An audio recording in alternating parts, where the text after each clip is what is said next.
The drug companies have controlled the world of medicine. And what if they do overvalue the synthetic drugs and they cause more disease than they really help? And what if the surgeries are mostly unneeded waste? Then everything they do might be wrong, and they seriously might have to really look at healthcare. You see, it's a pharmacological fact that to use a synthetic anything is an insult to the body. And the FDA, the drug companies, are sitting on the evidence that this is true. They know that the natural works far better than the synthetic and is much more safe and effective. And yet they're sitting on this evidence, not really telling us. We're going to look at a story here from Frontline about the medicated child. Frontline is made possible by contributions to your PBS station from viewers like you. Thank you. With major funding from the John D. and Catherine T. MacArthur Foundation, helping to build a more just world. And additional funding from the Park Foundation, committed to raising public awareness. Notice there are no chemical companies or drug company advertising. Maybe we'll get a little bit of the truth now.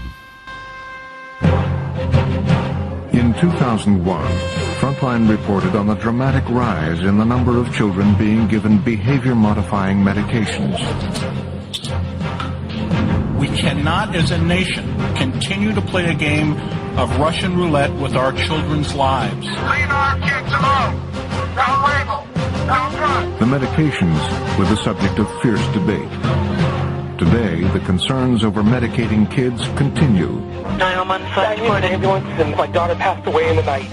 What's going on? How my daughter passed away. And now, 1 million children have been diagnosed with a new and controversial diagnosis. I have bipolar, but taking my medication makes me more like I'm supposed to be. In the morning, she takes 2 Trileptal. Jessica can't live without medication. The drugs used to treat it are powerful. These are not benign drugs. You don't use them lightly. And many are untested. Many of these drugs are not adequately tested. None of these drugs are really fully tested. No drug is fully tested for long-term safety, not one. The side effects are observed. The side effects are not tested. And observed means that these side effects are found during the public's use. The data is twisted to make profit. Bribes and promises get registration. Research is done for profit, not for people. Because he is so young. Okay, we'll open these first. Tonight on Frontline, the medicated child.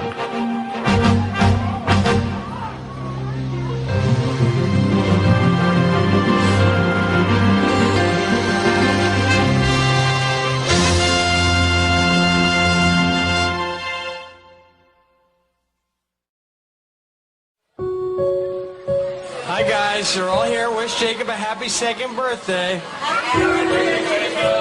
This is all for posterity, you know. When he's president, you know, and they're like doing backstory on his life and stuff. Speak of the devil. Happy birthday, Jacob. I can't read your hand. Oh, and you're the writer, huh? That's why I'm not the reader. Oh, I got it.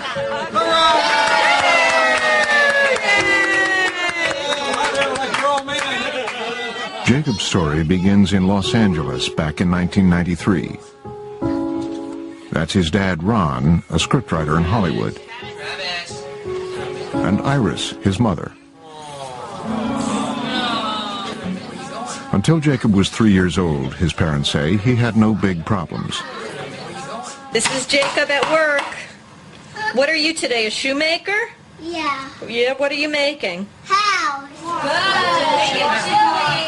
But sometime after his 3rd birthday, Jacob would begin down a path taken by millions of American children. It started when a teacher suggested he was hyperactive. He got kicked out of Mommy and Me's. You know, it was 2.5-year-old kids, 3-year-old kids. And they were saying he has no impulse control. And we were arguing with them, saying, well, what 3-year-old has impulse control?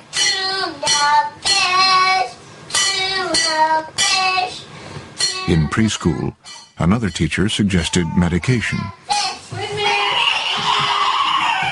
Her opinion was that there was a chemical situation going on with this child that maybe medication could help. Does anyone think about diet or the effects of dextrose sugar and chemicals?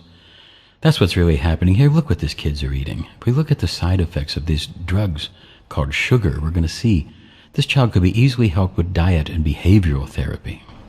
But we thought, a 4-year-old? I mean, what, why put him on pharmaceuticals at age 4? He's a little kid. For a year, the Solomons resisted medicating Jacob, but teachers persisted.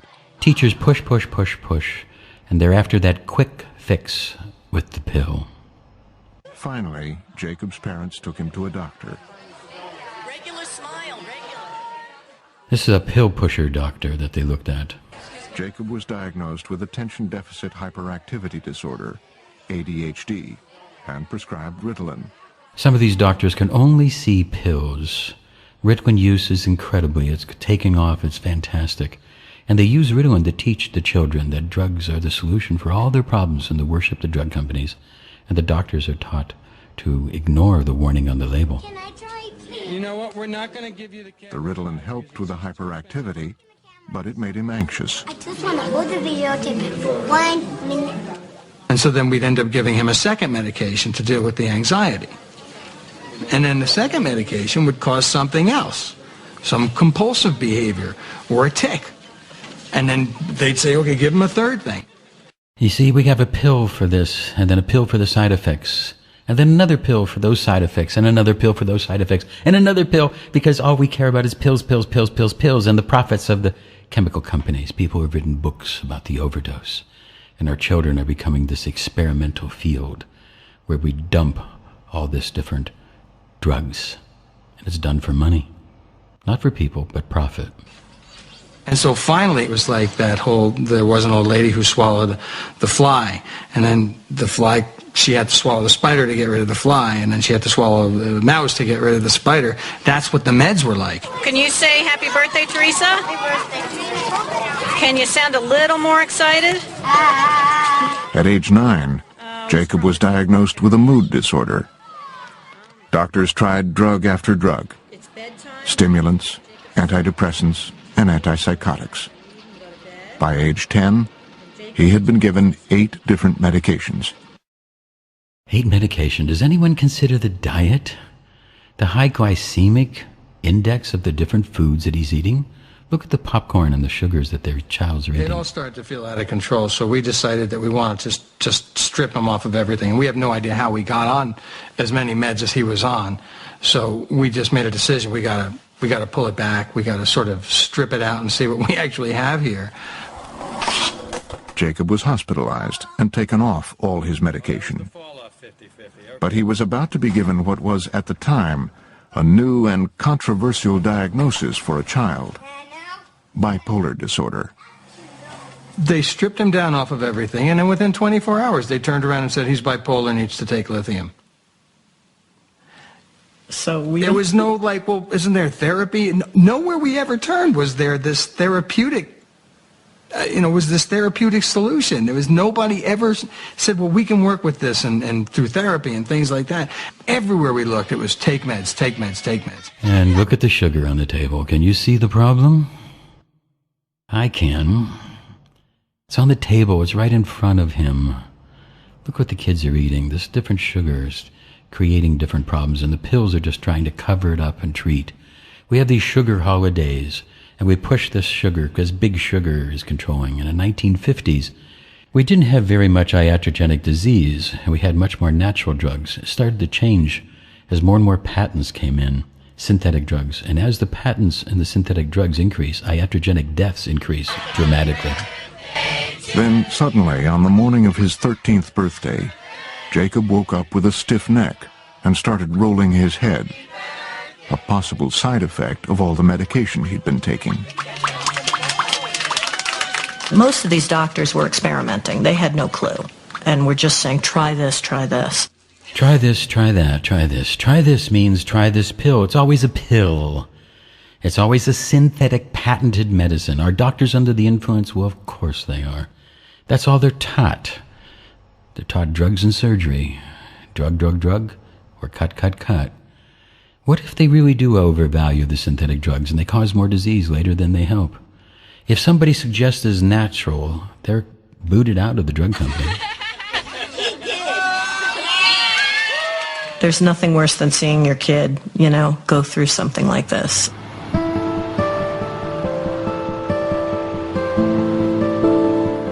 Over the last 10 years, there's been a steep rise in the diagnosis and treatment of childhood mental illnesses of all types. ADHD, depression, autism, and anxiety disorders.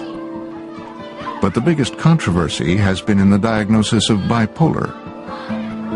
Formerly called manic depression, it was long believed to exist only in adults.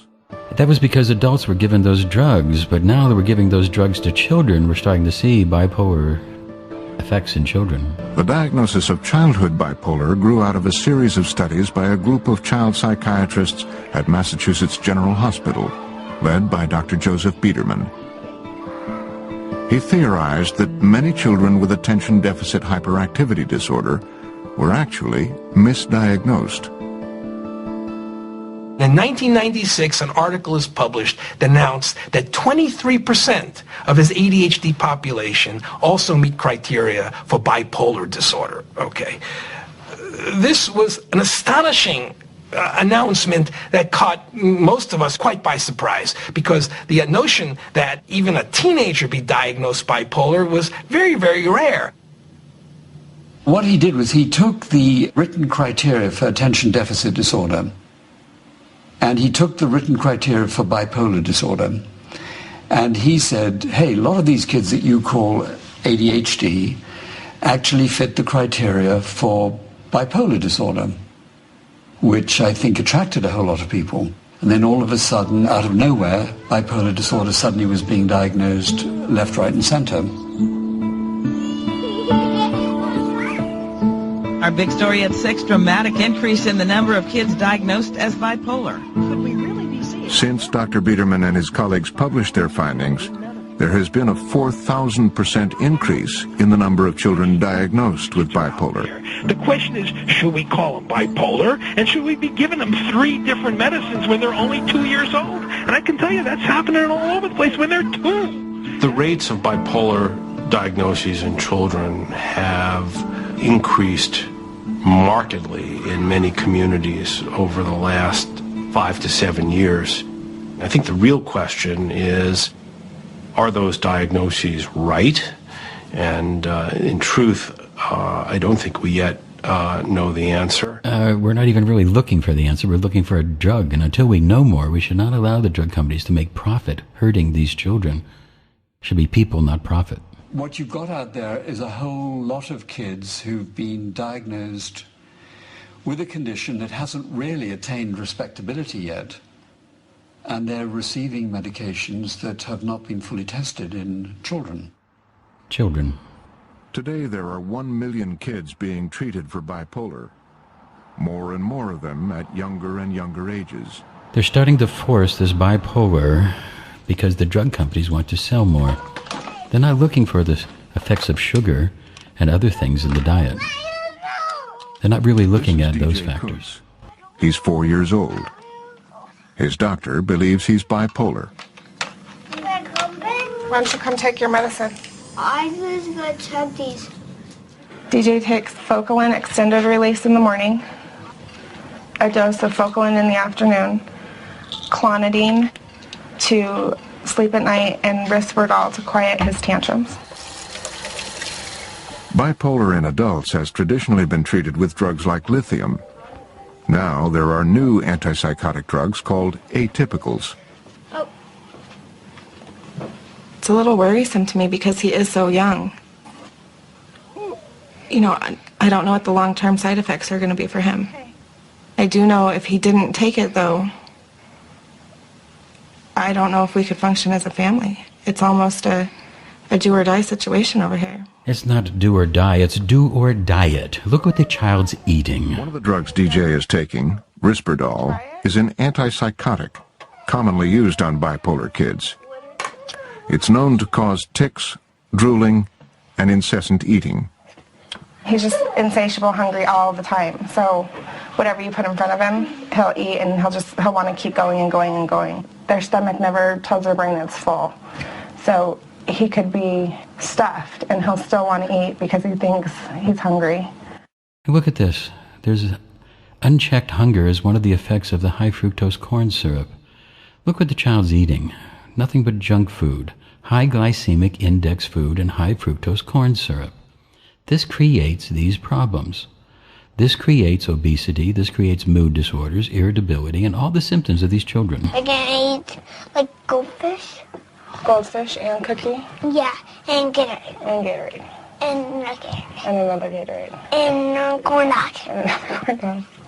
Some kids gain up to 100 pounds on antipsychotics and go on to develop diabetes. Christina says that despite the risks, they had no other choice. Kaya, come here. Treat, treat. He loses total control, and it's scary. You okay? And he's had rages that'll go half the day. He'll even sit on the floor and howl or make almost animalistic noises. And hit himself? Hit himself, hit his head on the wall. He'll go after anyone that's around him. I have hot medicine. I have hot medicine. I have hot medicine.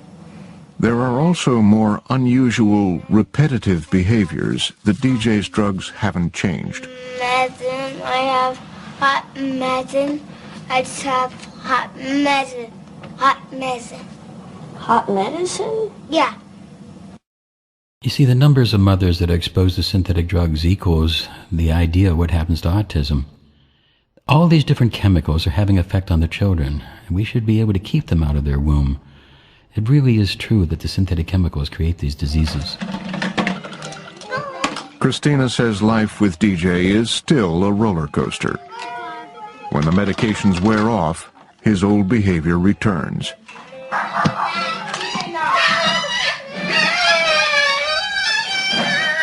DJ! Stop! Stop! DJ, we can go see Dr. Bacon. What do we go to Dr. Bacon for? Good job. Hey guys. Hello. How are you, Dr. Bacon? Hi, Dr. Good. Bacon. Go play with the dog. Dr. Patrick Bacon has been treating DJ's older brother Michael for ADHD. He started seeing DJ 9 months ago. DJ, you're going to break it, please. So how have things been going? Better. Better? Better than our last visit, yeah. With the increase in Risperdal? And the extra Focalin in the afternoon. Uh-huh. Because there are no definitive tests for any psychiatric illnesses, Dr. Bacon chooses DJ's medicine before he knows the diagnosis. Definitely. Oh, what? What did you say? You do what? You, without a diagnosis, you're treating? How do you decide what medication to give a child? The things that influence what medication to give would involve, my best guess about what is the diagnosis and largely what has been tried in children that age. The Risperdal seems to be quieting the tantrums or the rages more. But with so many drugs on the market, getting the right treatment can take a long time. 20 years ago, there were only a couple medications to choose from. So now we have more mood stabilizers, we have atypical antipsychotics that work pretty good for mood disorders, and it's made it easier to think, well, this symptom might respond to that, so let's try it. The first time we gave it to him, it was like switching like turning the light switch off, like he completely... You have to experiment or let them continue to be symptomatic. You called it an experiment. It's really is, to some extent, an experiment, trying medications in these children of this age. It's a gamble. And I tell parents, there's no way to know what's going to work. Okay. An option would be we could go higher still on the Risperdal and see if that would just slow them down more, or look at a more typical mood stabilizer.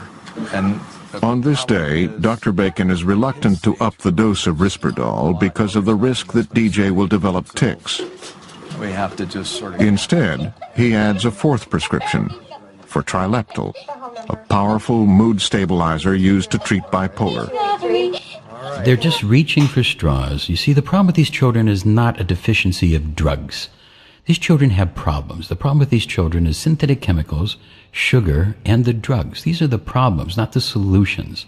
The more synthetic chemicals we give a child's mother, that creates the risk of autism, learning disabilities, and all these different things. You see, where we have the synthetic drugs, we see these diseases. And what if they do overvalue the synthetic drugs? Of course, if there's a problem right away with the Trileptal, like he sleeps all day long or it makes him real nauseous and what have you, give me a call right away. Say thank you. Say bye, Dr. Bye. Bacon. Nice to see you. Bye, Dr. Bacon. Go home and be sure to take your meds. Many child psychiatrists believe it is impossible to diagnose bipolar in a 4-year-old. There remains widespread confusion in the field.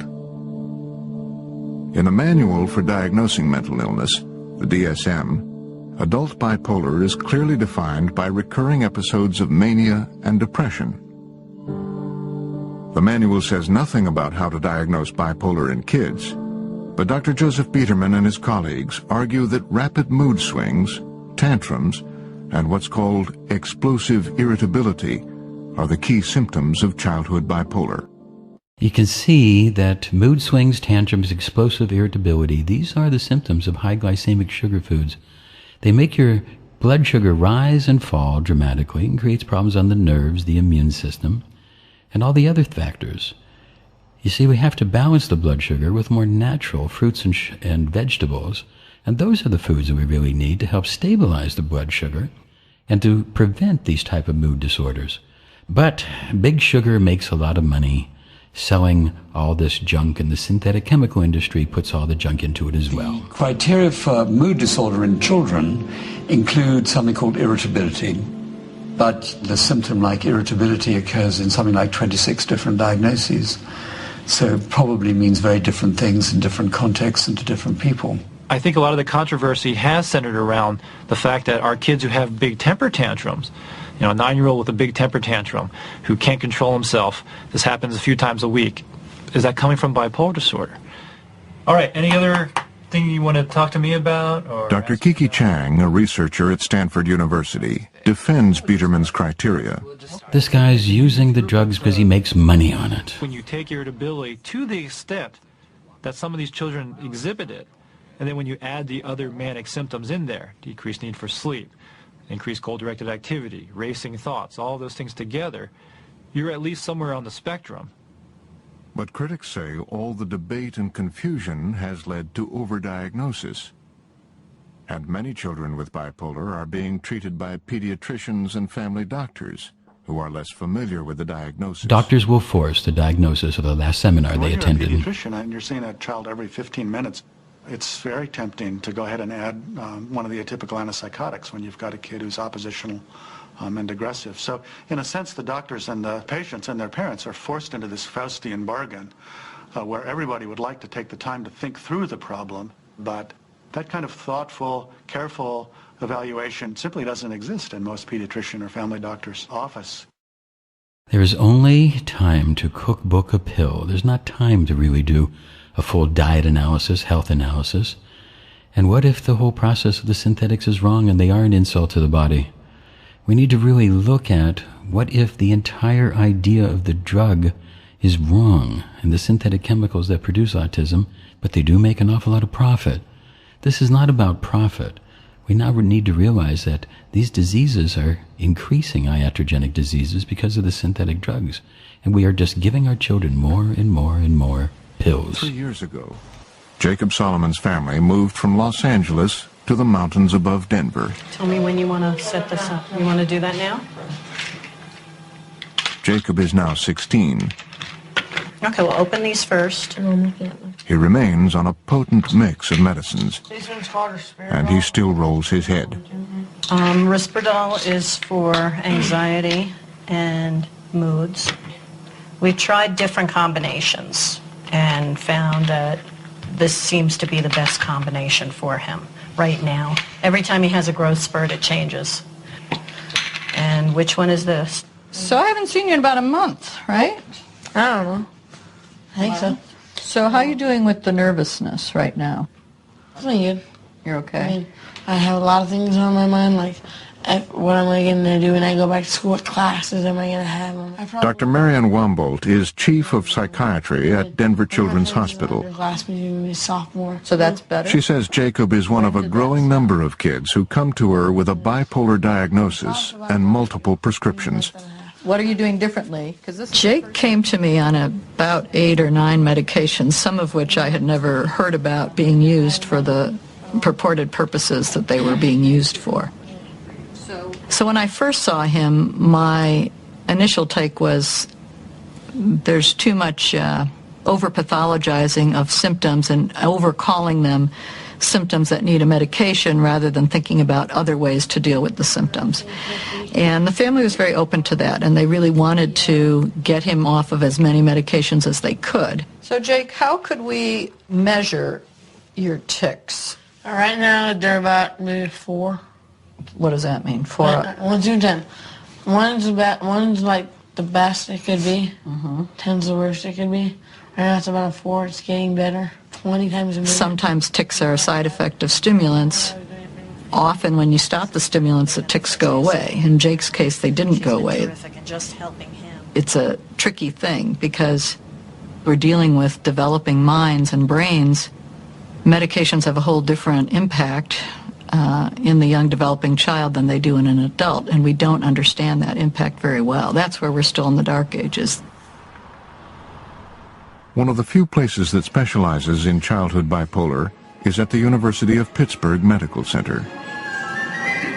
The doctors here say that many of the kids referred to the clinic come in misdiagnosed with a slew of labels. Maybe new cases then, or new referrals, Tim? Yeah, I have 2.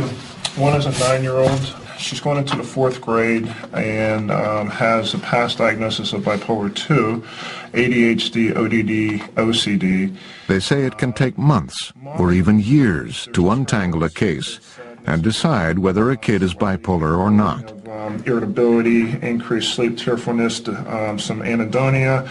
One thing that's complicated is bipolar disorder is probably not a single unitary disorder. It's probably a syndrome that's a collection of things that are related and can overlap with other child psychiatric illnesses, including ADHD, including depression. She said these episodes can last like 1 to 2 days. There is a risk of this being something that is a label that's given inappropriately. So we have to be very careful and cautious about diagnosing a child with this illness. Right now, but she has verbalized some suicidal ideations. Okay, she sounds like a good kid for us to see. We're barely getting started at figuring out what might be wrong in these kids' brains. You know, the brain is extremely complicated, and it's going to take us a long time to figure out these problems. We can't figure this out. We're looking at the drugs, and any doctor who looks at non-drug solutions will be harassed, fired, and persecuted. Its power of the drug companies is so incredibly awesome. In order to we have to get over this profit over people and look at what if it is true that the synthetic drugs are an insult to the body. We now know that there are all of these different hormones that regulate the brain are made in the gut. They're made with the fiber we eat. You have to stay away from the sugar and all the different candies and the processed sugar. You have to stay away from this. We now know that we can fix these things by fixing the gut. Jessica was diagnosed with bipolar 1, the classic form of the disorder. Its hallmark symptom, expansive, grandiose thinking. I could even lift them up and put them on the roof and bust their head open. I see. Okay. Lots of talk about busting heads open, huh? The diseases start in the gut, and until we can stabilize the gut flora, we will have problems. These children need to have a basic concept of gut health in order for them to start to get mentally healthy. You know, there's no scientific answer here about what to do. Well, I think we should try to go up a little bit on the medicine. This is definitely more than just her a usual reaction to the stress, and we don't want to go into school with things being pretty rocky. Okay. Okay. Does that sound like a plan? All right. Okay. But you can can see all the doctor thinks about is the drugs.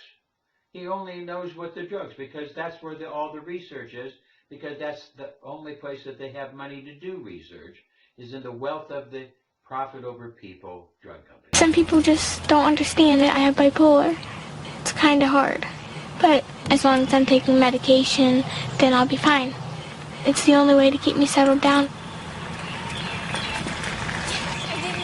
Taking my medication makes me more calmer, more like I'm supposed to be.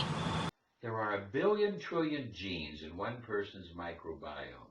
This is exceedingly fractal, complicated, and it's resist studies. But now that we start to understand more about what fiber does, we now understand more.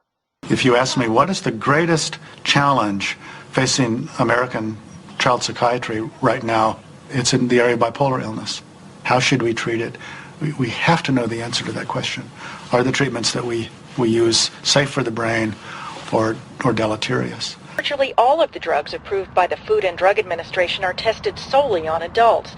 That leaves pediatricians mostly guessing, says Danny Benjamin. In Washington, officials at the Food and Drug Administration have been aware for years of the lack of research. But I don't believe they work.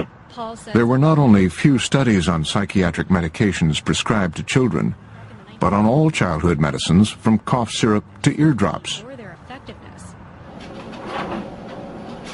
Parents need to be aware that all products haven't been studied in children. As a matter of fact, I'd say too high a percentage of the time we don't know what we're doing, and we need to study it in kids and get the dosing right and know whether it works in them. But drug makers have long been reluctant to run clinical trials on children. For a number of reasons, it was difficult to get companies to do studies in children. People are always nervous when they do studies in children. There's reluctance sometimes to leave them untreated and use a placebo. But with one thing and another, there were very, very few studies in children. Then in 1997, the Clinton administration offered the pharmaceutical industry lucrative patent extensions as an incentive. Patients. The incentive is very powerful for a drug company. If they do the pediatric studies that we ask them to do, if they do them and do them with integrity, they get 6 months of additional exclusivity. That means protection against a generic drug. Well, for a drug that sells a lot, like most antidepressants or something like that, that's worth a lot. A single extension can be worth more than $1 billion. As a result, the pharmaceutical companies have launched over 200 studies of childhood medicines. As the research has come in, it's become clear that many of the drugs that work in adults do not work well or at all in children. Dr. Andrew Leon of Cornell University was asked by the FDA to review the data on antidepressant drugs like Paxil and Effexor. I have to say, I was rather alarmed. I'd never seen how few of those trials had been positive, had shown that the antidepressants were more effective than placebo in kids. The clinical lore would have you believe that these antidepressants were very effective in kids, but the data didn't support that. Children are not just young adults. They react to medication in a different way. They can be more sensitive to certain side effects of medication. Sometimes medication don't work in children. So it's not right, it is not safe to take the information that we know in adults and try to apply them to children. The antidepressants not only failed to work, some children had serious reactions. My daughter Cecily had only been taking Paxil for 2 weeks before she died. In 2004, the FDA held several public hearings. Start to wrap up. My 16-year-old stepson, Brandon Ferris, committed suicide on July 22, 2001, about 3 weeks after he began taking Zoloft. The FDA concluded that 4% of kids had an increased risk of becoming suicidal. She died of suicide at age 12 years, 3 months. Just 8 weeks after being put on Paxil and then Zoloft. The FDA's strongest warning, a black box, was put into effect. It made big news. The federal government today moved to warn parents in The reports alarmed doctors and their patients. intended to improve young They can lives. sometimes trigger suicidal behavior in children and teenagers. The label would be required. If the black box warning led to a more attentive use of this medication, more attention to diagnosis, more attention to side effects, better monitoring during treatment, that was a good thing. The black box warning appears to have had another unintended consequence. In the confusion over the safety of antidepressants for kids, some doctors turned to antipsychotic medications to treat depression. We are seeing an increase in the use of atypical antipsychotics, especially in children. And one thought is that those are being used in place of the antidepressants. In a sense, what we've done is we've taken a drug that has very limited risk and replaced these drugs often with a class of drugs that have unknown efficacy but quite well-known risks. And I'm not sure that that's progress. The end result is that a very well-studied medication has a black box warning that is very severe. Again, And that the you're very right. dangerous drugs out there, like atypicals that are being used in kids, don't have this black box warning. That strikes me as ironic.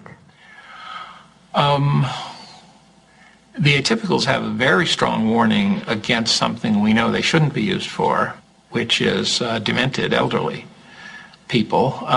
But our trouble is when you have fundamentally an absence of data, which is largely the case for children, it's hard to write a box. But you're the FDA. People look at you to sort of figure out, you know, what is the right thing to do for my child. Yeah, but when there's no data, we can't tell them. How is there ever going to be data if natural medicines cannot be researched because all of the money is in the synthetic drugs? How could there ever be any type of data when everything is controlled by the money of the pharmaceutical industry? 911, my daughter passed away in the night.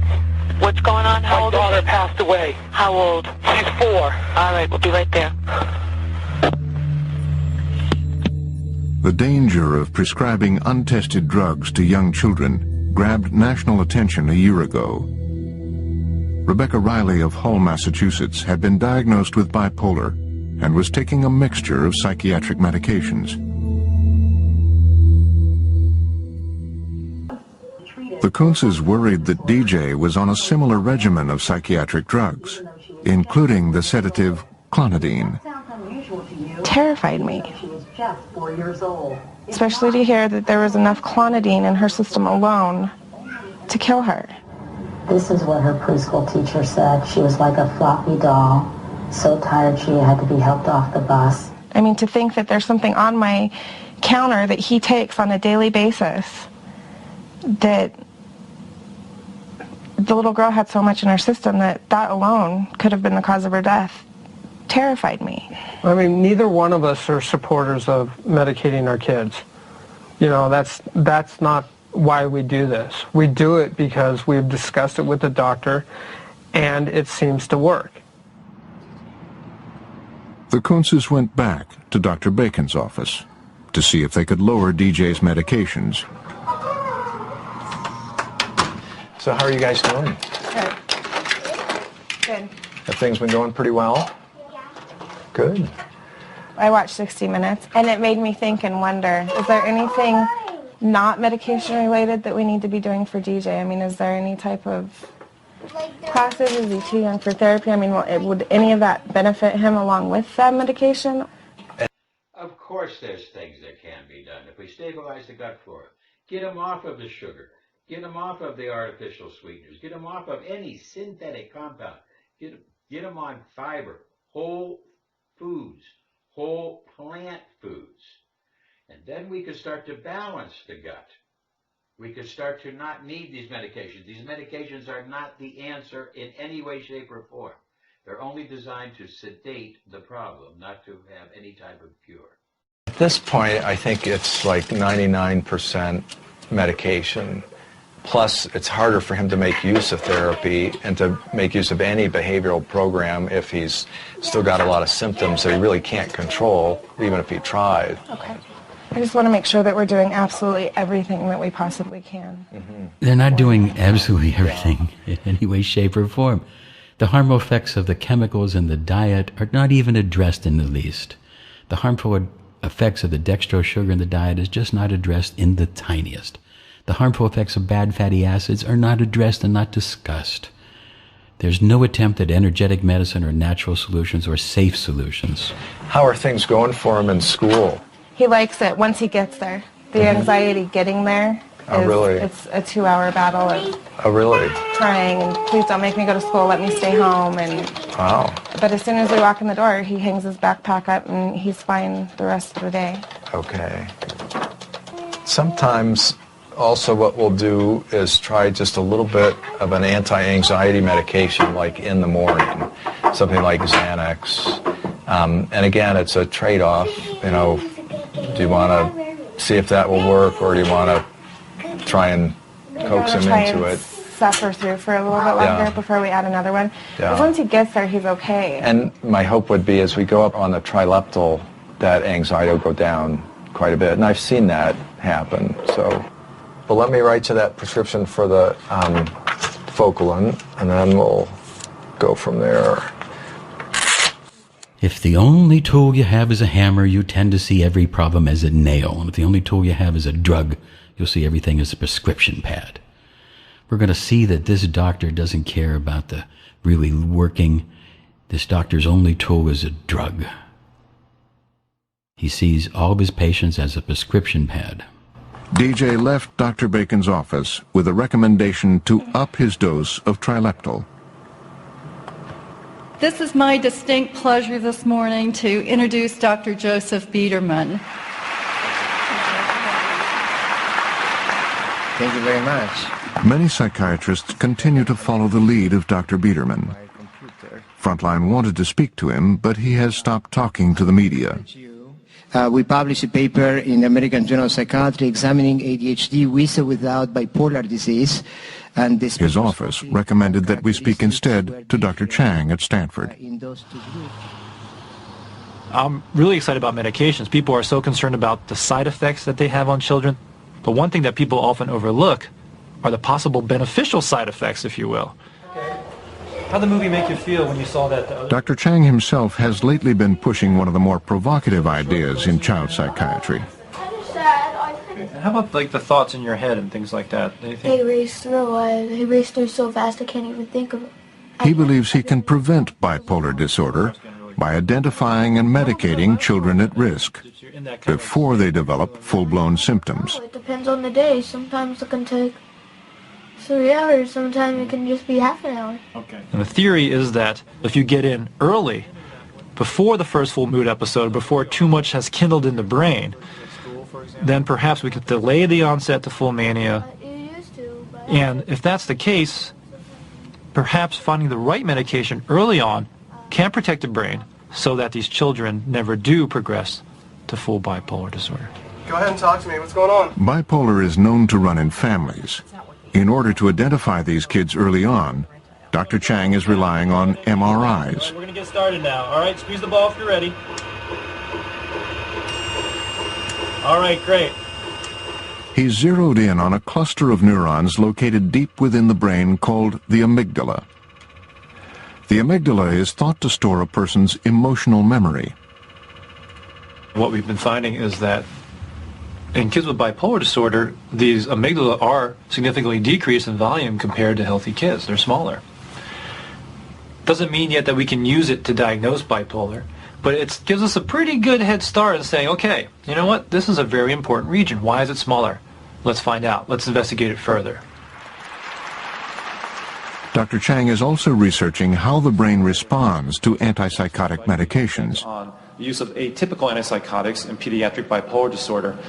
At this year's annual convention of child psychiatrists, he presented the results of 3 new studies on antipsychotics. This is a very exciting area. Dr. Chang says the early results are encouraging. 5 years ago, we would have practically no data to give you. We now have reliable, large-scale trials to be able to present to you, and some of these are hot off the press. But critics point out that researchers who advocate the use of psychiatric medications, like Chang and Biederman, receive enormous support from drug companies, and they believe that these industry-funded studies unduly influence doctors' decisions. They have these very robust response rates.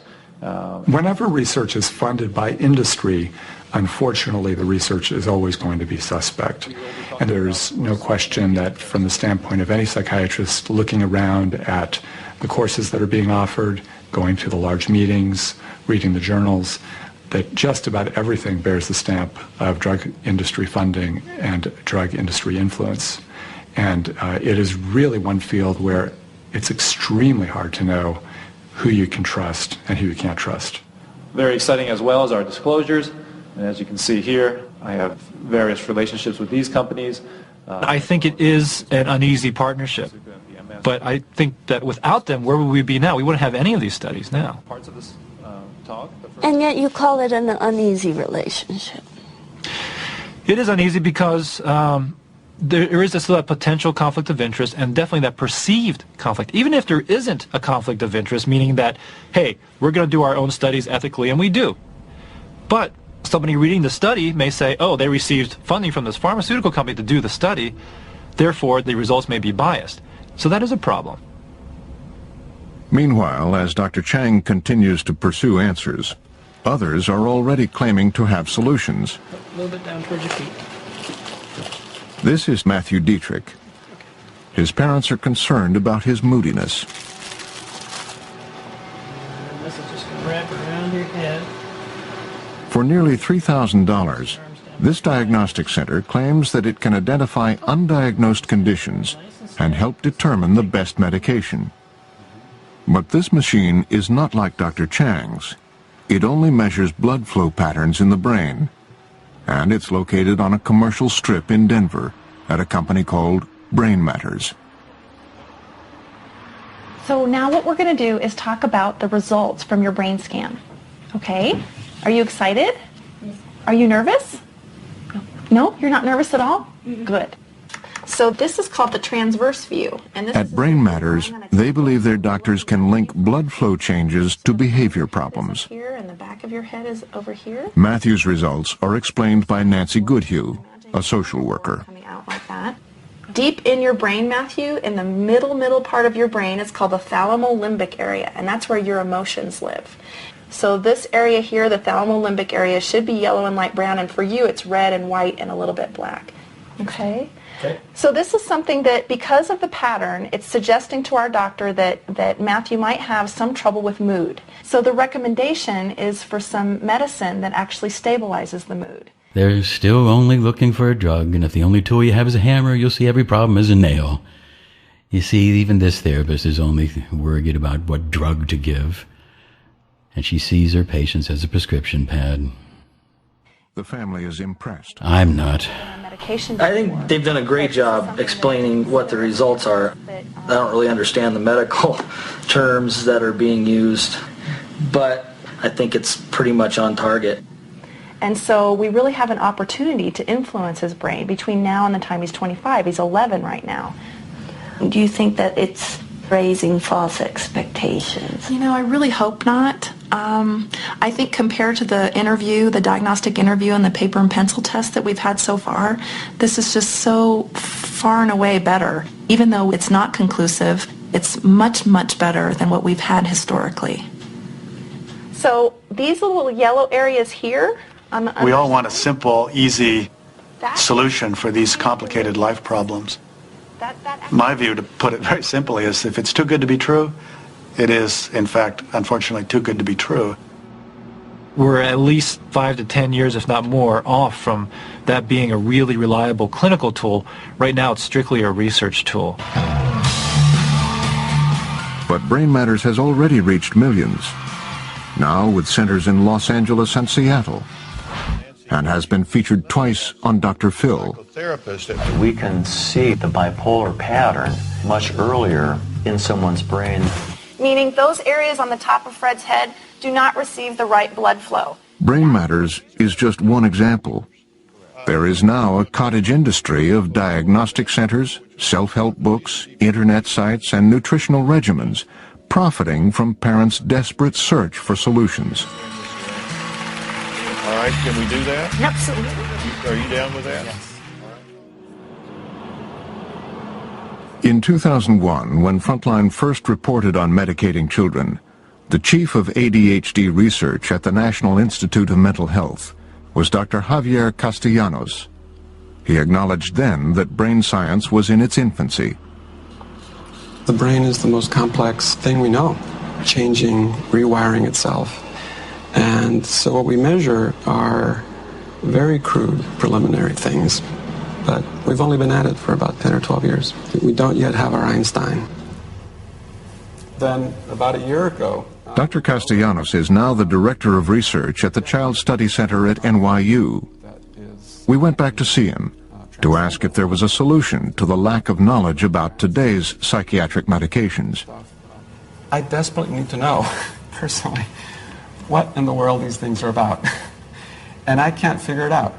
We found him brainstorming with other neuroscientists. So essentially you're entering all the covariates simultaneously, or you're taking the... Once a year, they meet and try to solve some of the biggest questions in the field. Really complicated the results. And why should the brain invest so much caloric energy in maintaining... You used to say you hadn't quite found your Einstein.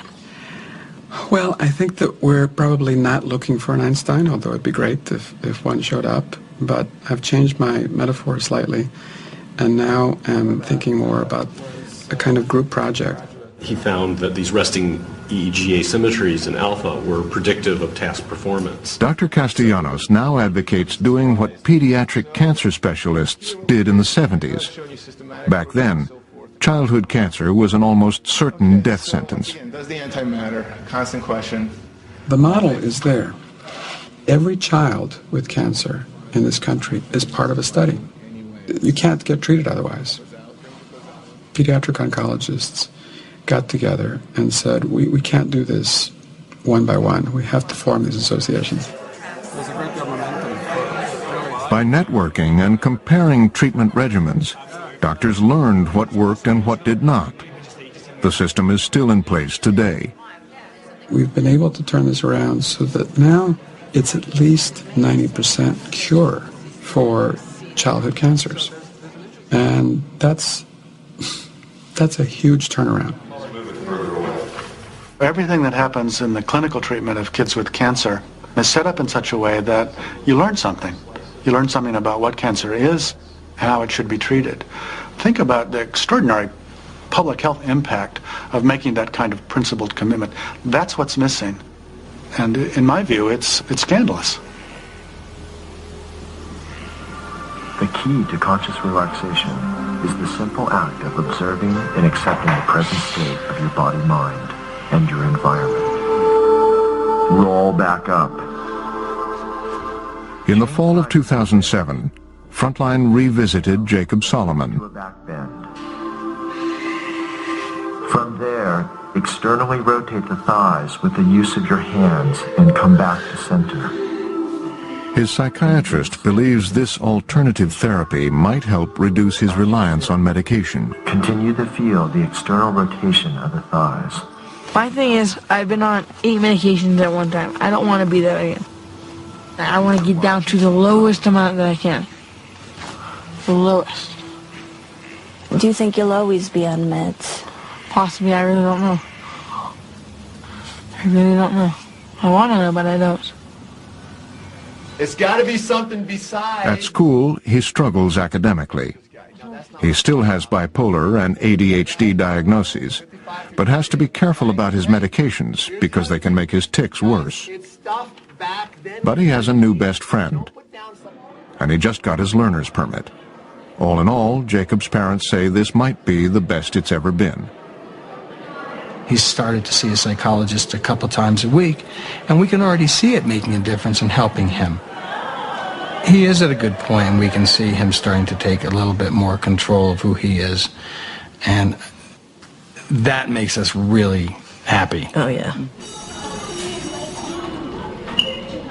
Jessica is now in 6th grade and is doing well in school. But in the last few months, her mood swings have gotten worse. Her mother says she's not sure whether this is caused by her bipolar, her medications, or just the fact that her 13th birthday is around the corner. What you see is only half the story. There's another side of me. I'm the girl you know, but I'm someone else too. If you only knew, it's a crazy life, but I'm alright. I got everything I've always wanted. I'm living the dream. Yeah, everything I've always wanted. Isn't always. With a little girl, you think of first prom, and you think of beautiful weddings, and you think of sending them to college. And you have to learn to put your dreams aside and really accept your child for exactly who they are. And whatever she can do, she'll do.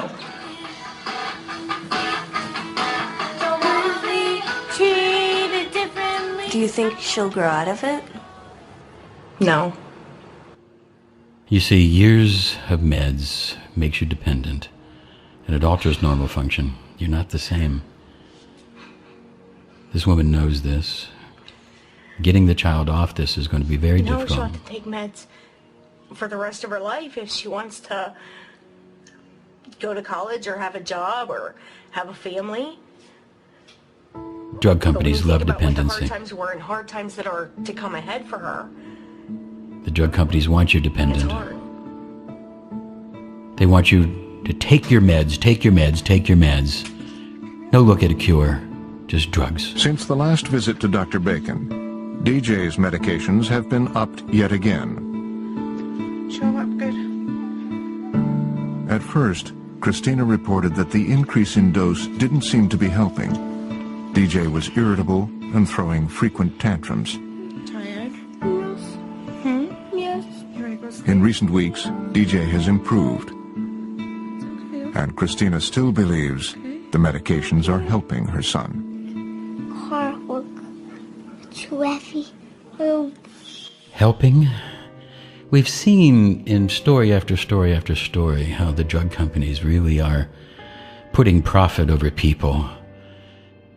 And even people like Frontline, nobody really tells the story. Is it possible that these drugs really don't do the job? Is it possible that these really should be tertiary used and not primary used? Medicine, our first intervention, should be a natural medicine and a natural choice. Even our second should be a natural choice. But there does come a time, pretty soon, where only the prescription drugs can work, and they need to be used. You see, when you go see a doctor, all that they care about is just 100% what drug to prescribe. This makes money for the drug companies.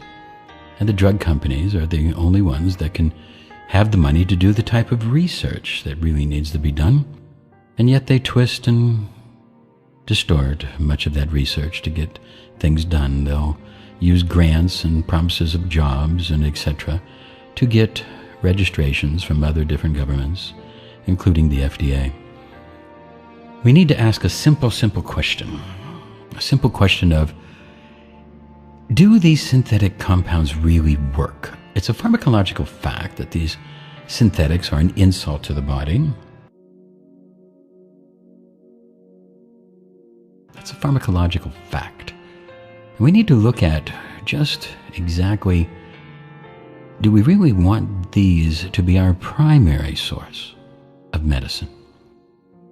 And we also have to look at the fact of Big Sugar. And what Big Sugar has done is also really repulsive, because Big Sugar has made these high glycemic compounds, making our blood sugar go up crazy and come back down. We've complicated this with food additives and other different things that are having neurological disturbances on the body. And for many sensitive children, this sensitive child, this can produce all the different types of diseases that we've seen here in this movie. Diet, it can be the first line of defense to really correct these things. But you see, diet doesn't make money. And research and medicine is all about, right now, making money. It's all about profit. It's not about people. It's answering to the investors who are investing. I want to thank the MacArthur Association and some of the other associations, the Park Foundation, for the work that they've done in sponsoring this, but I think the Frontline needs to go the extra dimension and ask that question. Do we want a medicine that is completely dependent on synthetic drugs? Is that what we want? You see, back in the old days, they had the gold rush, and they said, there's gold in them thar hills. And then there was the patents, and now they say, there's gold in them thar pills. And patents can kill the patient. You see, way back in the 50s, we had much more natural drugs, and we had much less damage. As we start to get more and more synthetics, we start to have more and more iatrogenic disease. It's escalating. As the chemical companies are pushing out natural, and with their new chemicals, they really aren't tested. You really don't know what you're getting. It is a pharmaceutical roulette. And with Ritalin, we're teaching the children to use drugs and to worship the drug companies. Everybody thinks, what's the pill to take? Searching for that pill. Autism, diabetes, these things are increasing dramatically. And it's been found that certain drugs cause autism, but then the drug companies escape liability through different loopholes. And they have massive money in the courts. And Big Sugar is also involved, highly involved as it creates these problems. And if we look hard for a single cause, then we can ignore the complex issues that weaken the profit. Our children are like the canaries in the coal mine. Big Pharma owns the bankers. The evil bankers are owned by Big Pharma, and they control us. And natural medicine should be the primary choice. We should look at natural ideas, and synthetics should be a secondary or tertiary choice. When natural medicines have fallen, have not worked, you see, then we should use those. And controversy is something that we need to be able to stand up for. And we need to not back down from controversy, but go forward and look for ways to address our lives.